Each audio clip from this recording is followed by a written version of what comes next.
আসসালামু আলাইকুম। আমি সুমন হাওলাদার। আজকে ভাত নিয়ে কথা বলবো। আমরা বাঙালিরা মাছে ভাতে বড় হয়েছি। কিন্তু এই ভাতই যখন আমাদের ফিটনেসের পথে বাধা হয়ে দাঁড়ায়, তখন কঠিন সিদ্ধান্ত নিতেই হয়। আজ থেকে আমি আগামী ৩ মাসের জন্য ভাত খাওয়া পুরোপুরি বন্ধ করছি। শুধু তাই নয়, এই ৯০ দিনের জন্য আমি একটি স্পেশাল ডায়েট প্ল্যান ফলো করতে যাচ্ছি। ভাত মানি রিফাইন্ড কার্বোহাইড্রেট। এটি দ্রুত রক্তের সুগার বাড়ায় এবং আমাদের অলস করে তোলে। আমি জানি হুট করে ভাত ছাড়া কঠিন, কিন্তু নিজের শরীরের শেপ ফিরিয়ে আনতে এবং মেটাবলিজম বুস্ট করতে আমি এই রিস্ক নিচ্ছি। আমি দেখতে চাই ভাত ছাড়া ৩ মাস থাকলে আমার শরীরে কী ধরনের পরিবর্তন আসে।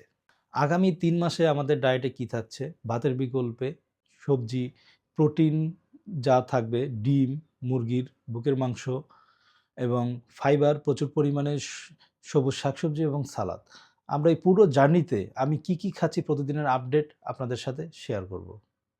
যারা ভাবছেন ডায়েট শুরু করবেন কিন্তু পারছেন না, তারা আমার সাথে এই ৩ মাসের চ্যালেঞ্জ যোগ দিতে পারেন। দেখি আমরা একসাথে কতটুকু ট্রান্সফরমেশন করতে পারি। ভিডিওটি ভালো লাগলে ফলো দিয়ে সাথে থাকুন। কারণ কাল থেকেই শুরু হচ্ছে আমার ১ম দিন। আসসালামু আলাইকুম।